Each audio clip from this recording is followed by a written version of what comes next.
میرا سارا سوال یہ ہے کہ آج کل ہر طرف سوشل میڈیا پہ پرنٹ میڈیا پہ ایک ہی خبریں چل رہی ہیں. کبھی کہتے ہیں ایمرجنسی لگ رہی ہے ملک میں, کبھی کہتے ہیں صدارتی نظام آ رہا ہے, اس کی بھی خبریں بھی چل رہی ہیں, میڈیا پہ بھی بحث ہو رہی ہے. میرا سوال یہ ہے کہ کیا خان صاحب آپ بھی صدارتی نظام چاہتے ہیں یا محض یہ ایک پراپگنڈا ہے؟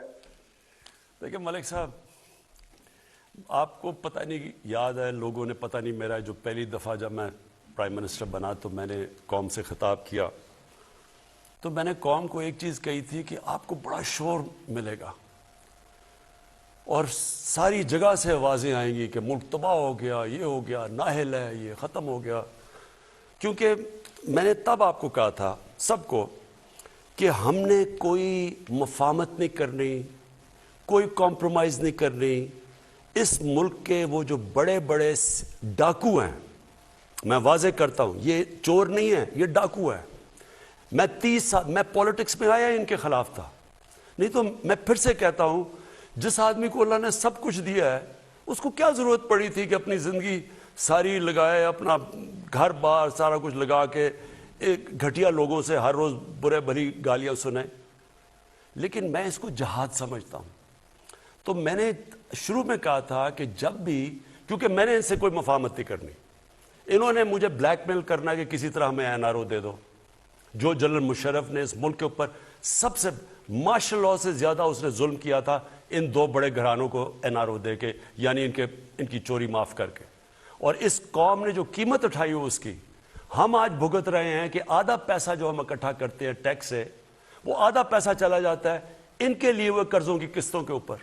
تو ملک چلائیں کیسے, کہ لوگوں کے کیسے تعلیم دیں, صحت دیں, سٹرکچر ٹھیک کریں, کیسے کریں, جبکہ آدھا پیسہ ان قرضوں پہ جاتا ہے, قسطوں پہ جو انہوں نے لیے ہوئے ہیں. اور انہوں نے جس طرح بے دردی سے 10 سالوں میں, کیونکہ ان کو این آر او مل گیا تھا, اپنا نیب ان کا بٹھا دیا, جس طرح انہوں نے اس ملک سے کیا ہے. یہ اب مجھے بلیک میل کرنے کی کوشش کر رہے تھے کہ جی اب چلیں ہم اس کو بلیک میل کریں گے, اس کو شاید کرسی اتنی پسند ہے کہ یہ بھی آخر میں جا کے جنرل مشرف ہی کہے گا اچھا جی میں آپ سے این آر او کے نام پہ میں آپ سے سمجھوتا کر دیتا ہوں, اپنے پیسے رکھ لو. اب میں اس کو سمجھتا ہوں کہ یہ ملک کی سب سے بڑی غداری ہے اگر میں یہ کروں گا.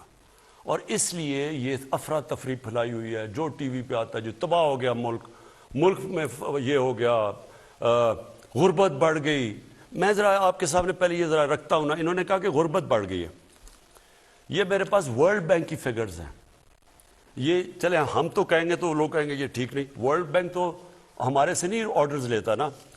ورلڈ بینک کی فگر ہے کہ 4 کیٹیگریز انہوں نے بنائی, کہ 4 کلاسز ہیں, کہ اگر آپ ڈالر کی 5.5 پر کیپٹا دیکھیں تو اس کے اندر کتنی غربت ہے, پھر 3.2 پر کیپٹا اس کے اندر کتنی غربت ہے, 1.9 پر کیپٹا تو اس کی کتنی ہے.